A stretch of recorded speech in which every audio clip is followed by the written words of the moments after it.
Dr. Richard C. Miller, your work has been quite impactful on many of the academics that I have talked to who love to use your work, pointing out that when a body goes missing of a hero or someone important, it is a signal that they had become a god. Dr. Robyn Faith Walsh references your work a lot on this. I've heard Dennis MacDonald, of course, reference your work. I've heard several academics make this point.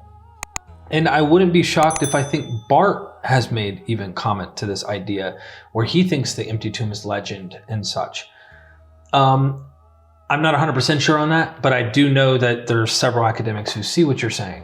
Today, we're going to go through the missing body of Jesus and how does that translate to translation, Fable, that he becomes a god. And like going into each account and what are the antecedents to this kind of idea so that we can say without a doubt to someone who's watching, look at what the Gospels are doing with Jesus.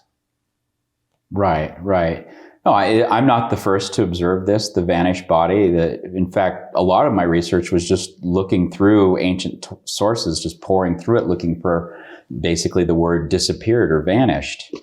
You know, that went a long way. And as often as not, I would find another example that was just popping out. Now, in my book, I've got, I don't know, upwards to 100 examples or more in there.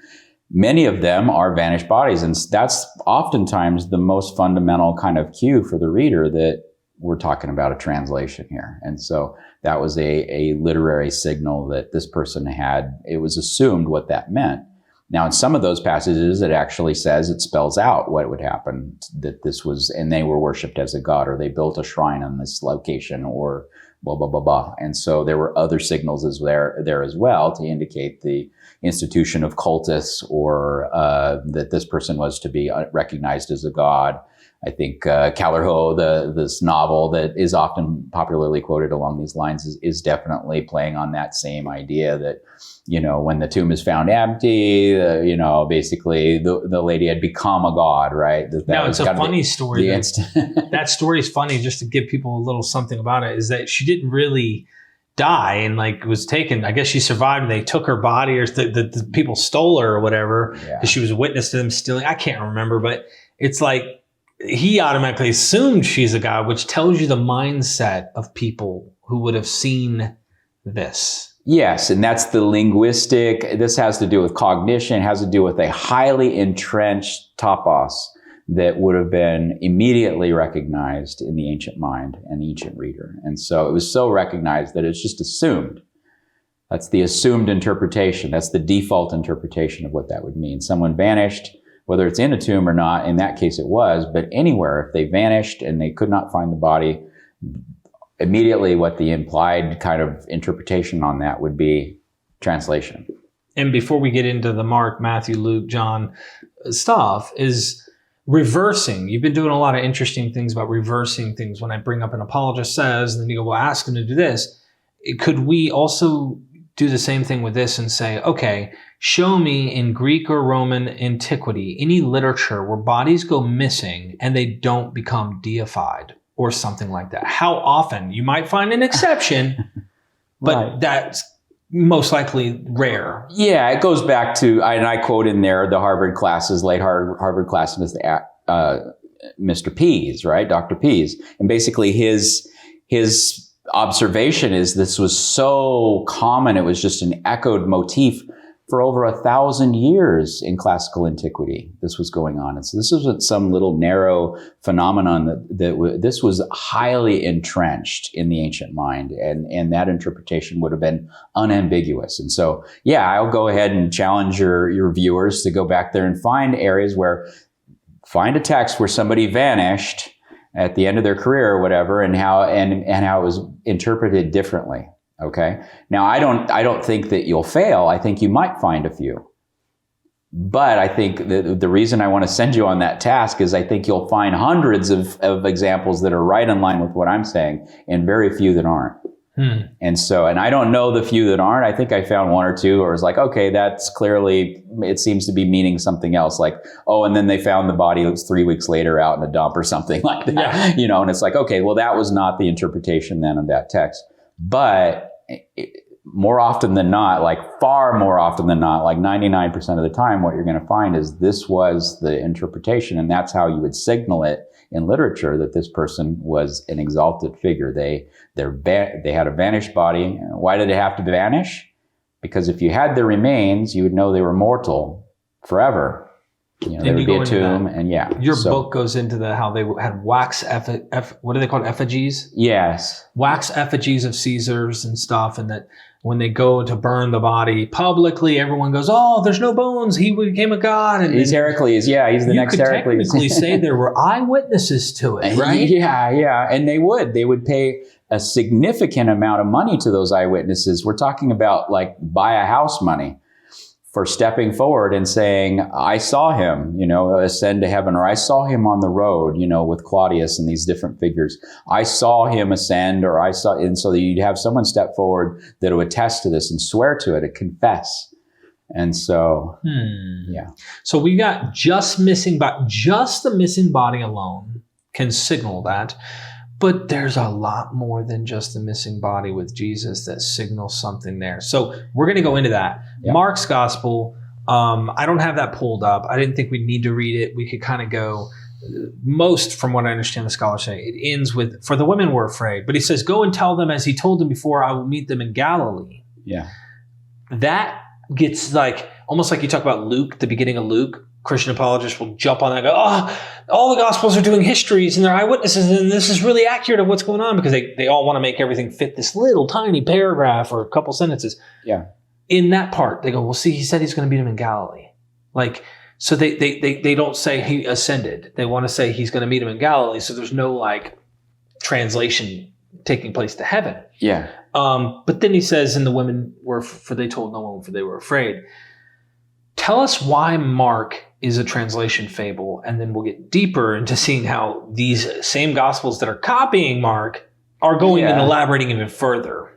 Right. Well, I mean, your own friend, what was his name, Matt? Hartke. Hartke, love that guy. He pointed out something pretty interesting in Mark, and I would agree with him, an observation I've made in the past myself. You have an inclusio at the beginning of Mark. He's declared to be a son of a god. And, there's an indefinite article there, a son of a god. And then you've got a text that is presenting him as such. What is a son of a god? A demigod. That is the unambiguous in the ancient world. And that we would translate that with, we're kind of superimposing that, a theological framework, but the original readers would have read demigod. And so, and at the end of it, at the end of his erotology or his story of great feats and tall tales, at the end of it, he disappears, which was an unambiguous, probably the most unambiguous signal that you can give that someone had been translated. And so you have a cenotaph, an empty tomb. And empty tombs in antiquity, that's what they were for. They were for individuals that had been declared to have been translated. There's no body, there's no remains. Wrapping up on Mark into Matthew, going to Galilee. The women don't even tell him. Like, he said earlier that they were going to meet him in Galilee, or supposed to, and then the disciples, knuckleheads, reject him to the very end. He tells the women at the tomb, they told no one, they were afraid. Mm-hmm. The end. Boom. Right. But he is missing from the tomb. There's an angel that tells him, or a young man. It's not called an angel. It's a young man. Right. Dennis has his thing. Everyone has their own little thing on explaining what that is. Yeah. But he's no longer dead. That's the idea. He has become a god. Yeah. Matthew.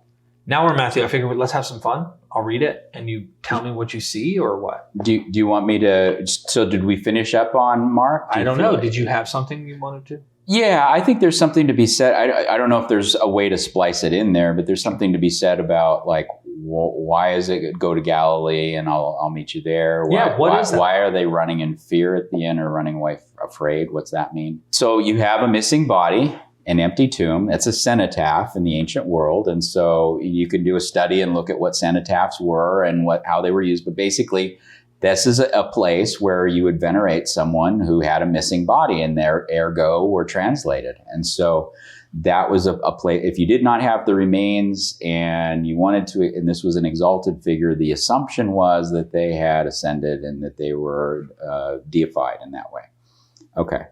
So we get to Mark. Now, oftentimes scholars want to suppose that there was some longer ending to Mark that somehow got lost in the, sands of transmission history. Well, I don't think that's necessary at all. The ending of Mark is vivid. The ancient reader, it would have registered as a profound ending to that narrative. The fact that the tomb was empty, they're supposedly going to meet him in Galilee, and the women run away in fear. Now, that ending, running away in fear, there was an entire celebration across in the Nones of Quintilis. That is a calendric celebration throughout the major cities of the Roman Greek East that celebrated the flight of the people from Romulus's ascension. And they were afraid. It's the fearful flight. It's the populi fugia. They are fleeing in fear from what they had observed when Romulus was taken away in a cloud. And so I would say that that feels, now I don't want to hang my entire thesis on that, but given the other body of evidence that's marshaled here, that fits right in there. Romulus is the quintessential translation fable of the Roman world. And so people would have known about it. It was on the calendar. People understood what this meant. And so they're fleeing in fear. Why then go to Galilee? Well, there's a lot of work going on in Mark with the Messianic Secret and other places to try and William Vreda, the old scholar of past century, pointed all this out. And basically there are moments in Mark where it's trying to make way for its own narrative in the face of that there was no prior tradition. So where did this story come from? All the local people don't know about it. All of a sudden, they're being told to be silent about who Jesus really is, his true identity, and all this stuff, and that later only the select few actually really know. Well, why is that? Well, no prophet is without honor except for in their own town and in their own stomping grounds, right? Why do they have to say that? That's because if there was a mundane figure that was known in that world, that figure and what Mark's how is being dressed up and embellished in Mark are two very different things. So Mark has to make way for that in some ways in order to give an excuse. Why did no one know about this? Well, they were afraid and didn't say anything until they got to Galilee. So in Galilee, then, you might conjecture that that's where this story cropped up. That why was it only known then and later? Or there and later, rather. And so it's doing some work to try and reconcile that right at the very end. Like, why didn't people already know about this prior to that? Why is that story breaking somewhere later and somewhere very different in terms of geography? So Matthew's building obviously off of Mark. He has 90% of Mark in his gospel. And the chapter 28, I guess what I can do is just read, and then you can tell me what you're seeing here, and give me the Romulus or the antecedents you might find that play a significant role in the Matthean post or even resurrection scene. Let's do that. Okay, and there might be stuff before this, but I'll just start in chapter 28. Early on Sunday morning. What morning? The resurrection morning. As the new day was dawning, Mary Magdalene and the other Mary went out to visit the tomb. Suddenly, there was a great earthquake. Stop. So here you have a prodigy, and we've got a number of prodigies, and this is one of the sub-themes. I've got 10 or 11 of them listed early in the book. And one of them are these, you have a thunderclap, an earthquake, darkness over the land. These are the kinds of things that, major, the kinds of seismic, Richter scale sorts of events that would signal a prodigy is taking place. Something significant is about to happen. And then that's specifically related to translation. You find that in many places related to translated figures covered in the book. And oftentimes those translated figures have these birth narratives that also show that kind of stuff. It's really interesting. Yes, sir. Suetonius is talking about exactly. Augustus. Suddenly there was a great earthquake, for an angel of the Lord came down from heaven, rolled aside the stone, and sat on it. Do you want me to keep going? Yeah, go ahead. His face shone like lightning, and his clothing was as white as snow. The guards shook with fear Okay, stop. You've got fear again. Just wanted to signal that. Yeah, carry on. There's another major piece here that I want to get to. Yeah. Guards shook with fear when they saw him, and they fell into a dead faint. Then the angel spoke to the woman, "Don't be afraid." He said, "I know you're looking for Jesus who was crucified. He isn't here. He is risen from the dead, just as he said would happen. Come see where his body was lying." Okay, stop. How did he get out of the tomb? The stone, many have studied this, right? The stone is an encasing stone over the chamber or the sepulcher. So it's sealed, right? That's pretty much the interpretation. So how in the heck did he get out of there? If he's just a raised figure, in other words, his body came back to life, how in the heck would he get out of that thing? And so a lot of people would suppose, oh, well, he's a wonder worker, and so he just did one of his magic tricks and got out of there. Well, the ability to walk through walls, the ability to appear, disappear, these are the abilities of the gods in the classical ancient world. And so how did he get out of it? That itself is a translation signal. His body had been transformed such that he was able to exit the tomb without even needing to move the stone. And so, yeah.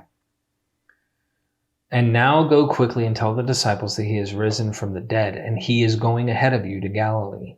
You will see him there. Remember what I have told you." The women ran quickly from the tomb. They were very frightened, but also filled with great joy, and they rushed to give the disciples the angel's message. Stop. Okay, there it's continuing the same kind of freight or cargo that you see in Mark. Those same themes. I'm going ahead to Galilee. The people were afraid. You're going to hear the story there. And so he's definitely continuing. Matthew wants to show alignment with the Markan narrative. And I think it's interesting that they're going to go tell them. And they went, Jesus met them and greeted them, and they ran to him, grasped his feet, and worshiped him. Stop. Yeah, right. Yeah. Now, why do we need to do that? The grabbing of the feet? Okay, that's physicality. So this is not a ghost.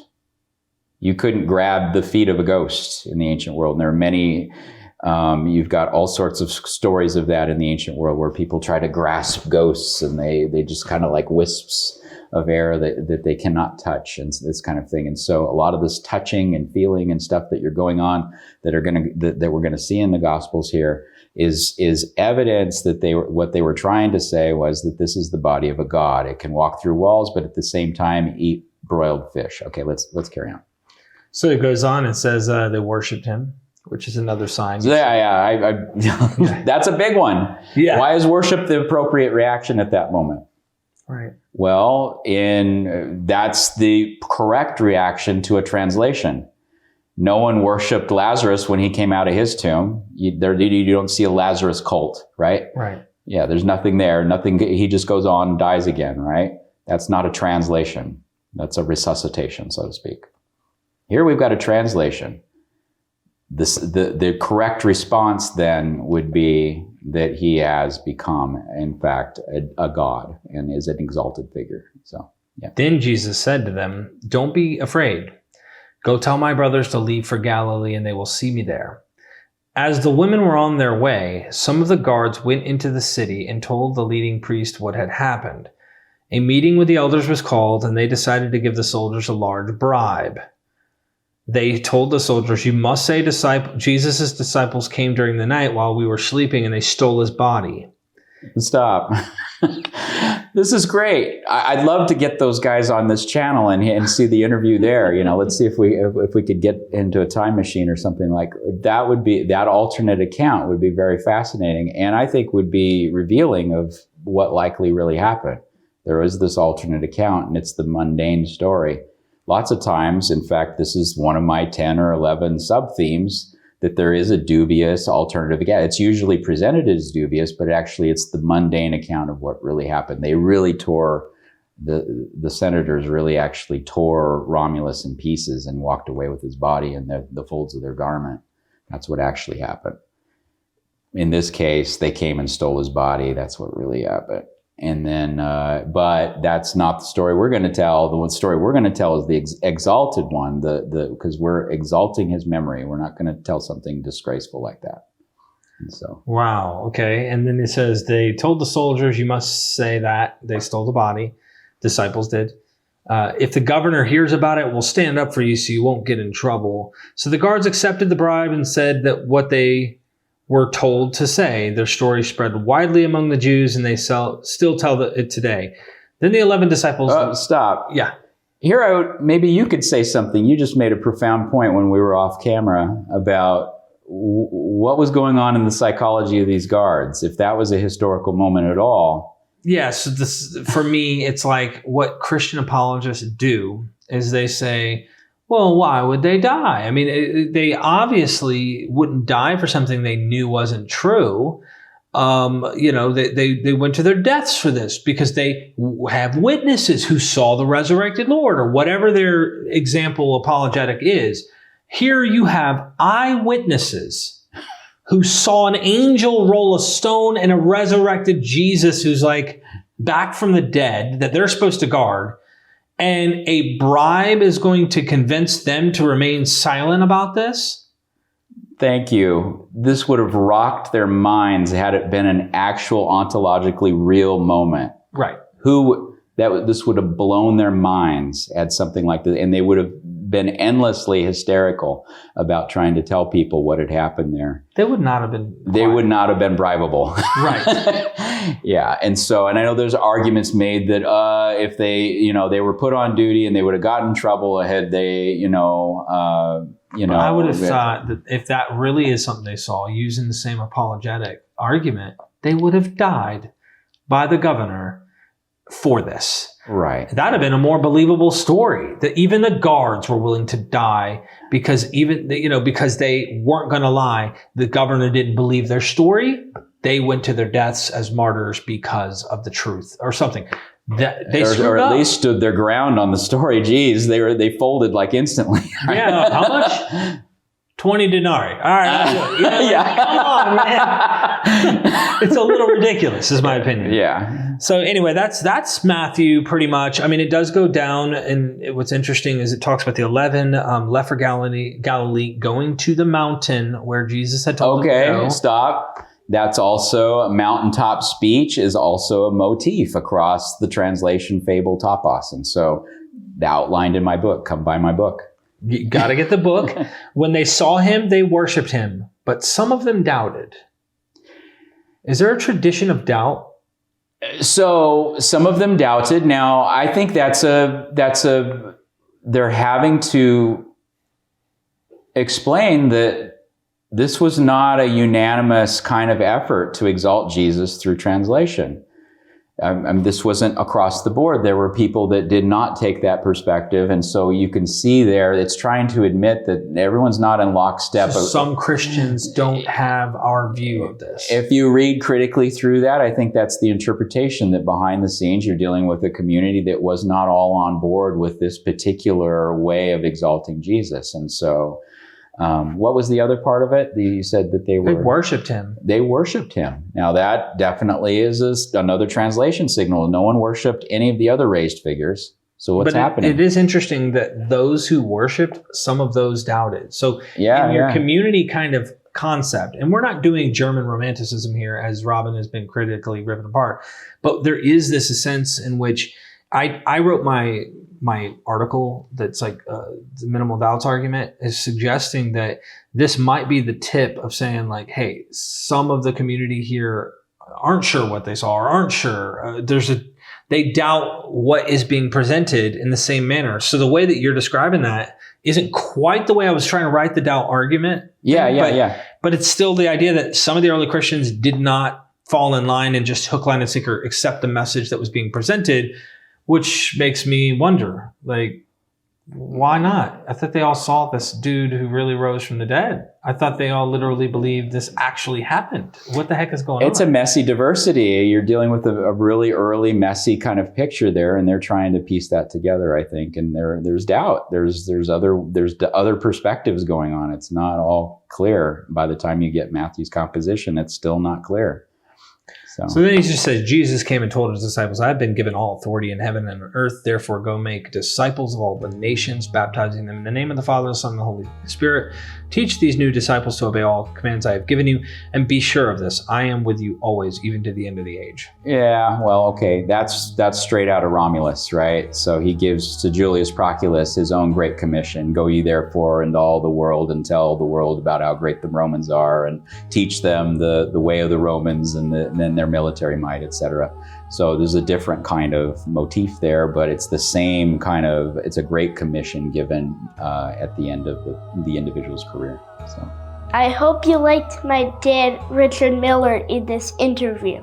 Remember to like and subscribe, and never forget, we are MythVision. Coming in the air tonight. Oh, Lord.